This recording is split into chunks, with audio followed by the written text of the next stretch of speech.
Hello students. बेटा आज हम क्लास 11th की बायोलॉजी को शुरू करने चल रहे हैं। क्लास 11th की बायोलॉजी को कुछ बच्चे शुरुआत कर चुके हैं अपने कॉलेज में पढ़ने के लिए।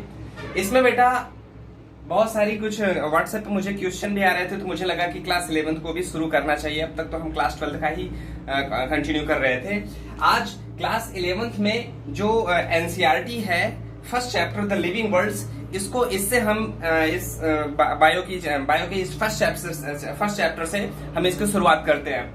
इसमें बेटा सबसे पहले तो बायो है क्या चीज, एक चीज जान लो। Study of living beings is known as biology, जिसमें हम लिविंग बीइंग्स की स्टडी करते हैं उसको हम बायोलॉजी कहते हैं। बायो को बेटा दो पार्ट में डिवाइड किया गया है, आपको पता ही है। बायो को दो पार्ट में डिवाइड किया गया है। एक होता है बेटा जूलॉजी, कॉमन है बेटा, ये आप जानते हो, लेकिन फिर भी हम आपको बता दे रहे हैं। एक होता है बॉटनी, ठीक है ना। एक होता है जूलॉजी, एक होता है बॉटनी।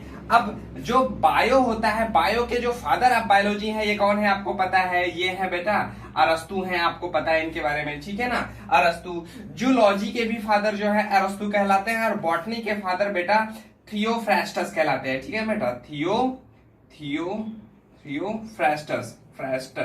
थियोफ्रास्टस, ठीक है। तो बायो में जो हमारी जो एनसीईआरटी है उसने इसको सेपरेट नहीं किया है। पहले क्या होता था, जब एनसीईआरटी पैटर्न नहीं था तो उसमें क्या था, जूलॉजी और बॉटनी को सेपरेट करके देता था।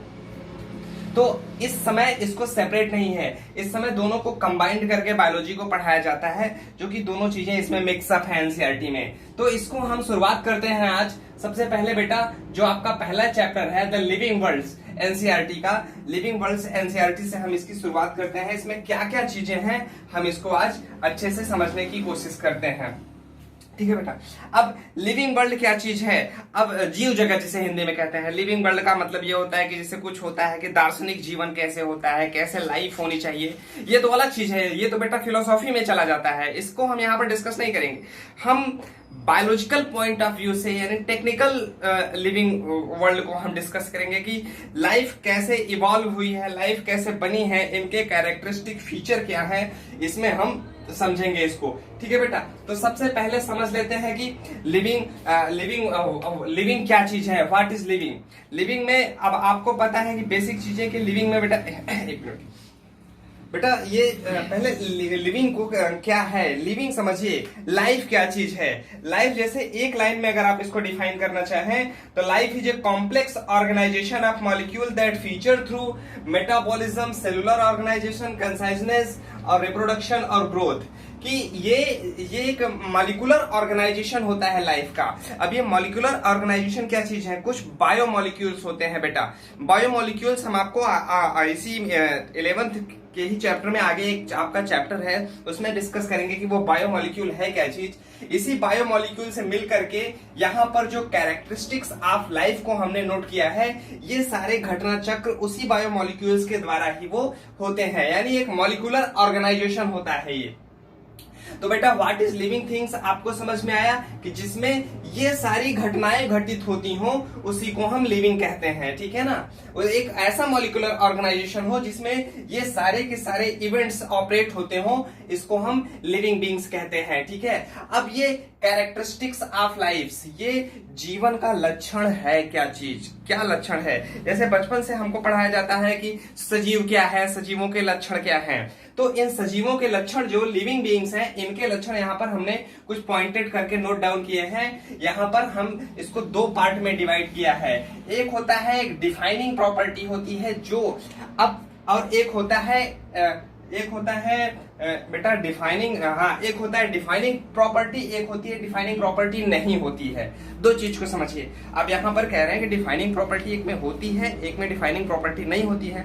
बेटा कुछ ऐसे भी कैरेक्टर होते हैं जो नॉन लिविंग भी शो करते हैं और लिविंग भी शो करते हैं, ठीक है। तो इसको हम डिफाइनिंग प्रॉपर्टी में कैटेगराइज नहीं करते हैं। जो सिर्फ और सिर्फ लिविंग बीइंग्स में वो कैरेक्टर शो करते हैं उसको हम डिफाइनिंग प्रॉपर्टी में वो शो करते हैं। चलो एक एक करके हम पहले इसको समझते हैं। सबसे पहले एनसीईआरटी ने जो यहाँ पर आपका दिया हुआ है कि a living organisms is grow, पहला चीज दिया है कि जितने भी लिविंग ऑर्गेनिजम्स हैं वो सब क्या करते हैं, ग्रो करते हैं, वृद्धि करते हैं, जो कि यहाँ पर है वो। ग्रोथ। ग्रोथ में बेटा दो चीजें होनी चाहिए, ग्रोथ में दो चीजें होनी चाहिए। एक होता है increase in mass and increase in number.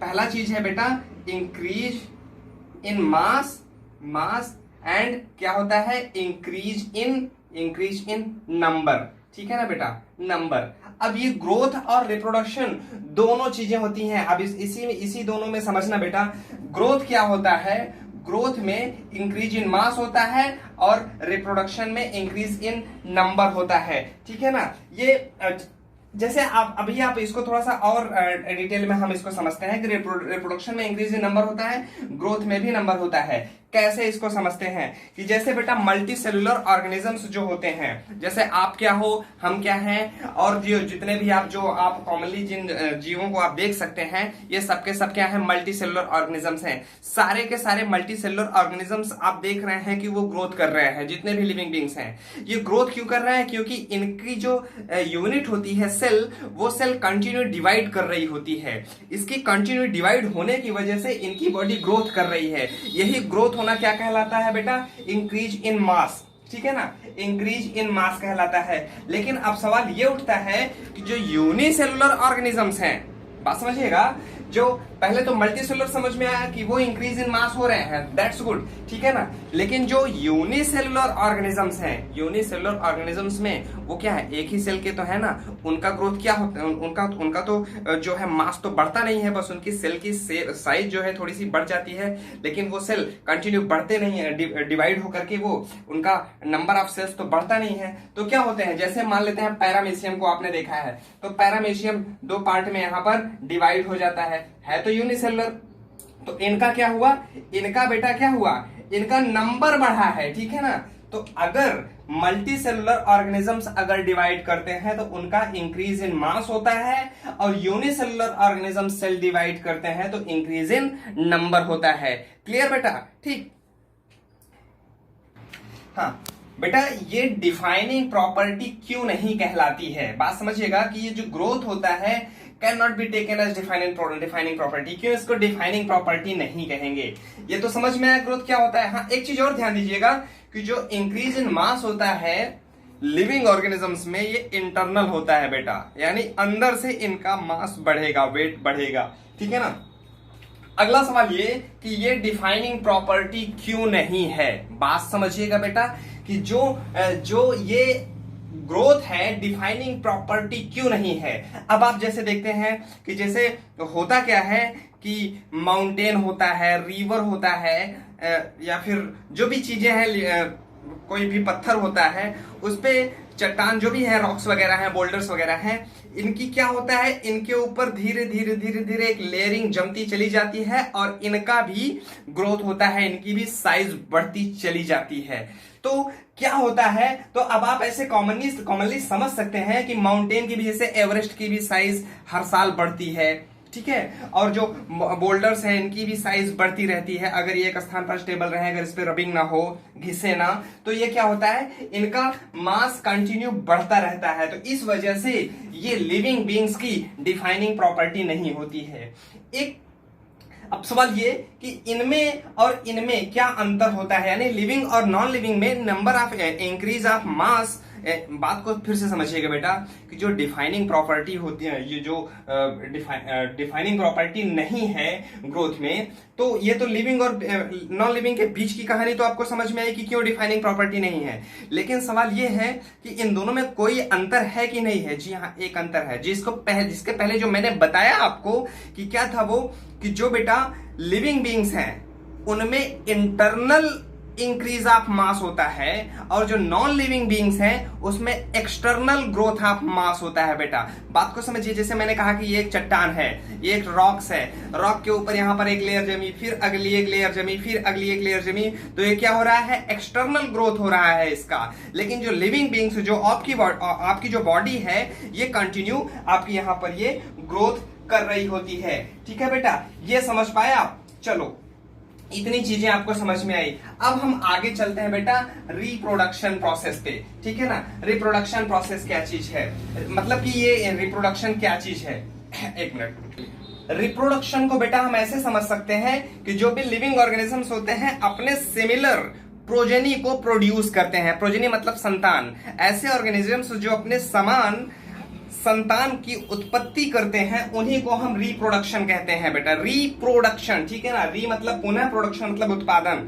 तो ठीक है, यहां पर एक साइंटिफिक वर्ड है रिप्रोडक्शन। ठीक है, रिप्रोडक्शन का मतलब आपको क्लियर हुआ। अब सवाल यह है कि ये रिप्रोडक्शन होता कैसे है। जो ऑर्गेनिजम्स होते हैं ये अपने समान या फिर थोड़ा सा असमान, सिमिलर या डिसिमिलर प्रोजेनी को प्रोड्यूस करते हैं। ठीक है ना, मॉर्फोलॉजिकली तो वो समान होंगे। ठीक है, लेकिन ये जो यहाँ पर रिप्रोडक्शन प्रोसेस है ये कई तरीके के हो सकते हैं, कई तरीके के हो सकते हैं कई ऑर्गेनिजम्स में। आप इसको आगे पढ़ेंगे ही, आगे आने वाले क्लासेस में आप इसको रिप्रोडक्शन प्रोसेस को अच्छे से पढ़ेंगे। लेकिन फिर भी एनसीईआरटी ने यहाँ कुछ जिक्र किया हुआ है कि बेटा जो लोअर ऑर्गेनिजम्स होते हैं, लोअर ऑर्गेनिजम्स में जैसे यहाँ पर फंजाई का जिक्र किया है।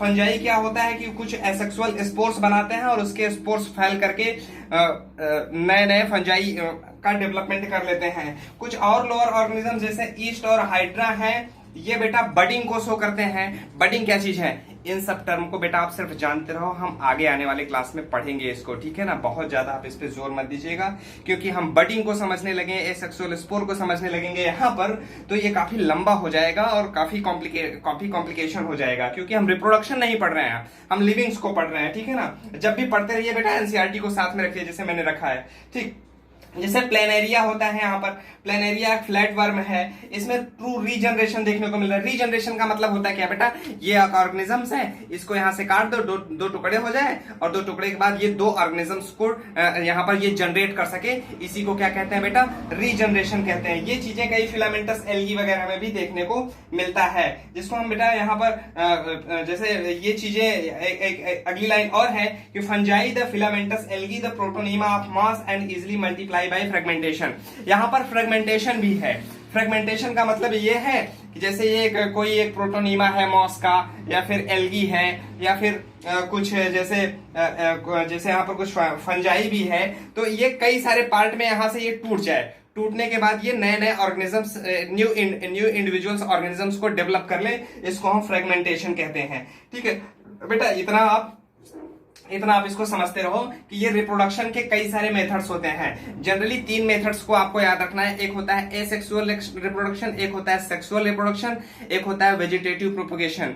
वेजिटेटिव प्रोपगेशन और एसेक्सुअल रिप्रोडक्शन दोनों एक दूसरे के सिमिलर ही होते हैं। ठीक है, तो जनरली आपको 2 ही याद रखना है, क्या, एसेक्सुअल रिप्रोडक्शन और सेक्सुअल रिप्रोडक्शन। इसका डिटेल्ड स्टडी हम आने वाले क्लासेस में समझेंगे। ठीक है, अभी आप इसको समझिए बेटा फिर से एक बार, रिप्रोडक्शन क्या चीज होता है। रिप्रोडक्शन का मतलब आपको समझ पाए कि ये प्रोजेनी को प्रोड्यूस करते हैं अपने सिमिलर या फिर कुछ कुछ हल्का थोड़ा बहुत डिसिमिलर प्रोजेनी को प्रोड्यूस करते हैं। लेकिन अब सवाल ये है कि लिविंग ऑर्गेनिजम्स रिप्रोड्यूस तो करते हैं, लेकिन इनको हम क्यों डिफाइनिंग प्रॉपर्टी नहीं कहते हैं। बहुत इंपॉर्टेंट चीज बताने चल रहे हैं बेटा।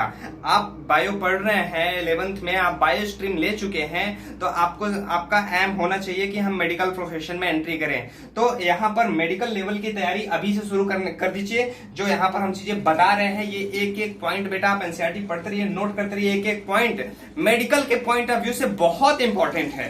ठीक, अब यहाँ पर अब सवाल ये है कि रिप्रोडक्शन जो है बेटा क्यों डिफाइनिंग प्रॉपर्टी नहीं है। अब देखिए बेटा, कुछ यहां पर एग्जाम्पल दे रखे हैं एनसीईआरटी ने, जैसे होता है। अच्छा, आप ही हमें अब बताओ, क्या सभी जो लिविंग बीइंग्स होते हैं क्या ये रिप्रोडक्शन कर सकते हैं? बताइए।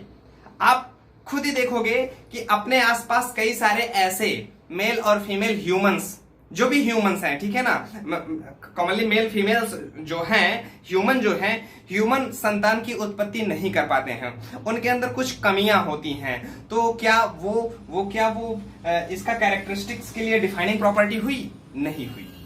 ऐसे ही आप सिंपली समझिए कि कुछ ऐसे ऑर्गेनिजम्स होते हैं, कुछ कमियों के कारण या कुछ उनकी फिजियोलॉजिकल डिसऑर्डर्स के कारण वो संतान की उत्पत्ति कर पाने में सक्षम नहीं होते हैं, इस वजह से वो रिप्रोडक्टिव कैपेबल नहीं होते हैं, इसलिए इसको हम डिफाइनिंग प्रॉपर्टी नहीं कहते हैं। एनसीईआरटी ने भी साफ साफ लिखा है, we are not very clear about that uses of these two terms reproduction and growth, further there are many organism which do not reproduce। यहाँ पर कई सारे ऐसे ऑर्गेनिजम्स हैं इसके अलावा भी जो रिप्रोड्यूस नहीं कर सकते हैं। पहला है, यहाँ पर लिखा है म्यूल्स। म्यूल्स का मतलब क्या होता है बेटा? खच्चर, जिसे आप जानते हो, ठीक है ना, म्यूल्स, ठीक है। इसे बेटा हॉर्स और डंकी को क्रॉस ब्रीडिंग करके बनाया गया है, ठीक है ना। म्यूल्स होते हैं, म्यूल्स रिप्रोड्यूस नहीं कर सकते हैं, ठीक है ना। स्टेराइल वर्कर बीज, स्टेराइल वर्कर बीज। अब आपको ये समझ में नहीं आया कि स्टेराइल वर्कर बीज क्या चीज है। देखिए, मधुमक्खियों का छत्ता आप देखते हैं, जो मधुमक्खियां जाकर के फूलों का रस और जो हनी को इकट्ठा करती हैं, जो शहद को इकट्ठा करती हैं, वो वर्कर कहलाती हैं। बेटा वो स्टेराइल होती है, मतलब कि बांझपन इनके अंदर होता है, यानी ये रिप्रोड्यूस नहीं कर सकती हैं, संतान की उत्पत्ति नहीं कर सकती हैं, ये वर्कर बीज होती हैं। और क्या हो सकता है बेटा? और क्या हो सकता है? Infertile human couples, infertile human couples ETC, ठीक है ना बेटा। कि मतलब कि बांझपन जो दंपत्ति होते हैं, मानव दंपत्ति, कई सारे ऐसे ह्यूमन कपल्स होते हैं जो रिप्रोड्यूस नहीं कर पाते हैं, इनकैपेबल होते हैं। तो ये क्या होते हैं बेटा? इस वजह से ये लिविंग प्रॉपर्टी तो है बट डिफाइनिंग प्रॉपर्टी नहीं है, ठीक है ना बेटा। ये इतना आपको क्लियर हो गया। Growth and reproduction process hope आपको समझ में आ गई होगी बेटा, ठीक है। अब हम आते हैं डिफाइनिंग प्रॉपर्टी पे। अब बेटा जो हम डिस्कस करने वाले हैं ये है डिफाइनिंग प्रॉपर्टी को, जिसमें सबसे पहले आ रहा है मेटाबॉलिज्म। मेटाबॉलिज्म क्या चीज है? यानी कि ये जितनी भी चीजें हैं ये सिर्फ और सिर्फ किसमें देखने को मिलेंगी? सिर्फ और सिर्फ लिविंग बींग्स में देखने को मिलती है, इसके अलावा और कहीं नहीं देखने को मिलेंगी, ठीक है ना। इसलिए इसको हम डिफाइनिंग प्रॉपर्टी कहते हैं। मेटाबॉलिज्म क्या चीज है? मेटाबॉलिज्म यहाँ पर दिया हुआ है एनसीईआरटी ने कि सभी लिविंग ऑर्गेनिजम्स जो होते हैं वो केमिकल्स के बने होते हैं। इन्हीं केमिकल्स को क्या कहते हैं बेटा? हम बायोमोलिक्यूल्स कहते हैं। ये छोटे बड़े हो सकते हैं। तो मेटाबॉलिज्म्स को आप एक लाइन में डिफाइन कर सकते हो कि यह एक ऐसी प्रक्रिया है, ऐसे आप इंग्लिश में सुनिए, metabolism is a process by which all living organism accumulate energy to perform their life process such as growth, reproduction, locomotion, movement। ये सारी चीजें जो होती है बेटा ये possess कंटिन्यू करते हैं इससे।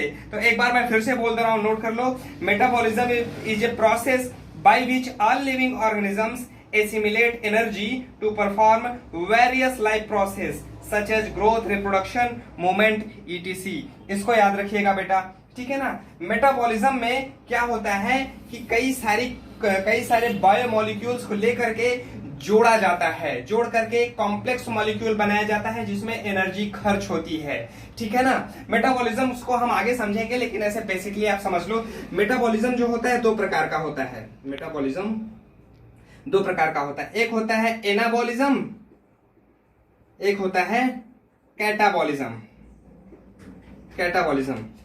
अब एनाबॉलिज्म क्या होता है बेटा कि छोटे छोटे हम कुछ छोटे या कुछ बड़े केमिकल्स को लेकर के हम जोड़ते हैं, जोड़ने के बाद उससे हम कॉम्प्लेक्स मॉलिक्यूल बनाते हैं, ठीक है ना। छोटे छोटे बायोमोलिक्यूल्स को, छोटे या बड़े बायोमोलिक्यूल्स को हम एकत्रित करके एक कॉम्प्लेक्स बायोमोलिक्यूल का फॉर्मेशन करते हैं, कॉम्प्लेक्स मॉलिक्यूल का फॉर्मेशन करते हैं जिसमें एनर्जी कंज्यूम होती है, एनर्जी खर्च होती है। अब जो कॉम्प्लेक्स बायोमोलिक्यूल बन चुका होता है इसको बेटा ब्रेक डाउन किया जाता है। ब्रेक डाउन करने को कहते हैं बेटा हम कैटाबॉलिज्म कहते हैं, ठीक है ना।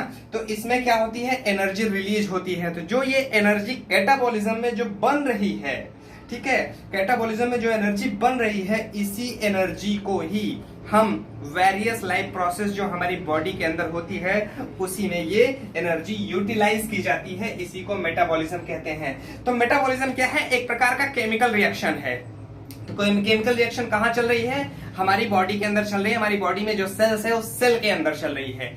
तो एक यहाँ पर इंपॉर्टेंट चीज और लिखी है कि जो नॉन लिविंग ऑर्गेनिजम्स हैं इसमें मेटाबॉलिज्म नहीं होता है, लेकिन मेटाबॉलिज्म प्रोसेस को साइंटिस्ट्स ने इन विट्रो का मतलब लेबोरेटरी के अंदर इसको बेटा कंडक्ट किया हुआ है, यानी सेल के बाहर भी जो प्रोसेस मेटाबॉलिक प्रोसेस सेल के अंदर हो रही है, साइंटिस्ट ने इसको सेल के बाहर भी यानी इन विट्रो लेबोरेटरी के अंदर भी इस केमिकल रिएक्शंस को किया हुआ है।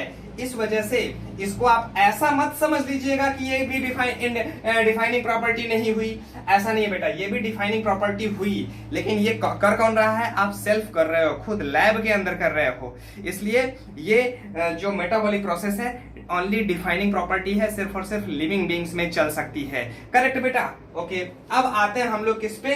सेलुलर ऑर्गेनाइजेशन पर। ठीक है, सेलुलर ऑर्गेनाइजेशन में क्या होता है बेटा, इसको हम लोग समझ लेते हैं।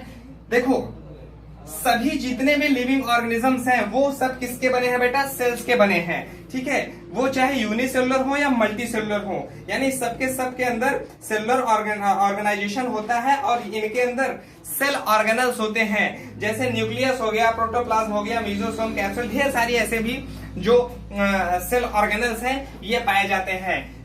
तो आप ये भी समझिए कि जितने भी लिविंग ऑर्गेनिजम्स हैं ये सभी लिविंग ऑर्गेनिजम्स के अंदर क्या होता है? प्रोटोप्लाज्म होता है। तो आप इसको भी याद रखिएगा बेटा कि एक साइंटिस्ट थे जिनका नाम था टी हक्सले। ठीक है ना बेटा? टी हक्सले पूछा जाता है एग्जाम में। इन्होंने सबसे पहले बताया था फिजिकल बेसिस ऑफ लाइफ। ठीक है, क्या बताया बेटा? Physical basis of life is, वो क्या है बेटा? प्रोटोप्लाज्म है। प्रोटोप्लाज्म यानी क्या है? प्रोटोप्लाज्म ही जीवन का भौतिक आधार है। अब प्रोटोप्लाज्म क्या चीज है? जो भी लिविंग सेल ऑर्गेनल्स अपने आपके सेल के अंदर पाई जा रही हैं, चाहे वो न्यूक्लियस हो, सेल मेम्ब्रेन हो, गोल्जी अपरेटस हो, राइबोसोम, जितने भी आपके सेल ऑर्गेनल्स जो पाए जा रहे हैं वो सारे के सारे क्या है बेटा? वो सारे के सारे प्रोटोप्लाज्म हैं। यानी जिनके अंदर ये सब ऑर्गेनल्स हैं वो सब क्या है बेटा? वो सब लिविंग ऑर्गेनिजम्स हैं और उनकी ये डिफाइनिंग प्रॉपर्टी है। क्लियर बेटा? ये आपको यहाँ पर क्लियर हो गया कि सेलुलर ऑर्गेनाइजेशन क्या है? एक defining property of characteristics of life है। Defining properties characteristics of life, ये सेलुलर ऑर्गेनाइजेशन हुआ। इतना आपको बेटा क्लियर हुआ। अब आते हैं हम लोग कंसाइजनेस पर। कंसाइजनेस का मतलब होता है बेटा चेतना। ठीक है ना? कि जैसे किसी भी प्रकार का, जैसे आपके अंदर जो भी आपके अंदर आपके सराउंडिंग जो भी एक्टिविटीज हो रही हैं, चाहे वो टेम्परेचर हुआ, टेम्परेचर बढ़ रहा है आपको पता चल जा रहा है। कैसे पता चल जा रहा है? क्योंकि हमारी बॉडी सेंसिटिव है किसी भी चेंजेस के प्रति। तो जो भी चेंजेस हमारे आसपास हमारे सराउंडिंग हो रहा है, चाहे वो फिजिकल हो, केमिकल हो या फिर कोई अदर चीजें हो बेटा। ठीक है, जो भी चीजें हैं, जो भी हमारे आसपास ये घटनाएं घटित हो रही हैं, इनसे हमारी बॉडी के अंदर एक हमारी बॉडी जो है इस चेंजेस के प्रति रिस्पॉन्ड करती है।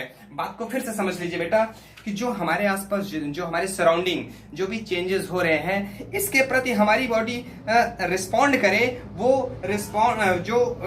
इसी को हम बेटा कंसाइजनेस कहते हैं। ठीक है ना बेटा? कंसाइजनेस, ये कंसाइजनेस यूनिसेलुलर से लेकर के मल्टी सेलुलर ऑर्गेनिज्म तक होता है। यूनिसेलुलर्स में जैसे प्रोकैरियोट्स को ले लें हम, जो बैक्टीरिया हो गए या फिर अदर भी कुछ ऐसे हैं, जैसे हम इनको प्रोटोजोआ को लेते हैं, माफ कीजिएगा, प्रोटोजोआ को लेते हैं। प्रोटोजोआ में हम अमीबा को लें, पैरामीशियम को लें, या फिर आप खुद को अपने आप को ले लो कि जहां पर हैवी टेम्परेचर होता है आप लोअर टेम्परेचर की ओर भागते हो, सूटेबल टेम्परेचर की ओर भागते हो, या फिर कहीं पर कोई पॉल्यूटेंट्स है, स्मेल है।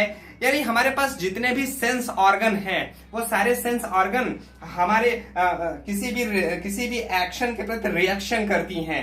यानी कहने का सीधा सीधा मतलब है कि जो भी हमारे सराउंडिंग हो रहा है इसके प्रति हमारी बॉडी रिस्पॉन्ड करती है। यही कंसाइजनेस कहलाता है। ये सिर्फ और सिर्फ लिविंग बीइंग्स में ही पॉसिबल है। कपड़ा आप कहीं पर रख दो, धूप में रख दो, फर्क नहीं पड़ेगा उसको, लेकिन आप धूप में खड़े हो जाओ तो आप पसीने पसीने हो जाएंगे, फिर भागेंगे सूटेबल टेम्परेचर की ओर। तो क्या हुआ? ये हुई ना डिफाइनिंग प्रॉपर्टी। ये हुई ना लिविंग की डिफाइनिंग प्रॉपर्टी कसाइजनेस यानी चेतना, जो भी हमारी बॉडी रिस्पॉन्ड कर रही है, ठीक है ना बेटा। यानी कि ये आपको यहाँ पर ये तीनों चीजें आपको समझ में आ गई होगी कि ये डिफाइनिंग प्रॉपर्टी है क्या चीज, ठीक है बेटा। यहाँ पर ये आज हम जो व्हाट इज लिविंग्स को समझ रहे थे, व्हाट इज लिविंग्स को हमने समझा बेटा, ठीक है। और भी एक चीज और बेटा, यहाँ पर कुछ लास्ट के पैराग्राफ में लिखा हुआ है बेटा कि जो ह्यूमन बींग्स होता है, ह्यूमन बींग्स जो है सबसे कॉम्प्लिकेटेड लिविंग ऑर्गेनिजम्स माना गया है। जो मानव है ये सबसे कॉम्प्लिकेटेड और डिफिकल्ट या फिर कॉम्प्लिकेटेड फिजिकल प्रॉपर्टीज को, ये फिजियोलॉजिकल प्रॉपर्टीज को ये शो करते हैं, ठीक है। इनके अंदर वो जितनी भी कॉम्प्लेक्सिटीज हैं वो एज कम्पेयर टू अदर में वो सबसे अधिक होती है जो ह्यूमन है। इसको भी बेटा आप लोग यहाँ पर ये जो एनसीईआरटी ने दे रखा है, एनसीईआरटी को आप लोग पूरा का पूरा व्हाट इज लिविंग्स में ये जितना मैंने बताया है इसको एक बार फिर से पढ़ लीजिएगा, इसको नोट भी कर लीजिएगा। अब बेटा शुरुआत हो चुकी है, तो अब अगले वीडियो लेक्चर में हम बढ़ेंगे किस पे, diversity in the living beings, ठीक है, diversity in the living beings, इस पे चलेंगे। तब तक बेटा आप इसको नोट कीजिए। इन केस अगर आपको प्रॉब्लम आती है, जैसे कि समझ नहीं पा रहे हैं सर, कोई प्रॉब्लम हो रही है या फिर और थोड़ा सा कुछ और एग्जांपल्स का सहारा लिया जाए, तो ये भी आप हमें बता दीजिएगा ताकि अगले वीडियो में हम सुधार कर सकें, क्योंकि अभी आप न्यूली प्योर बायो में आप एंटर किए हैं, ठीक है। कोई प्रॉब्लम आती है तो आप हमें बताएंगे जरूर। तब तक आप बेटा इसको पढ़ते रहिए, नोट कीजिए और मिलते हैं अगले वीडियो में। All the best.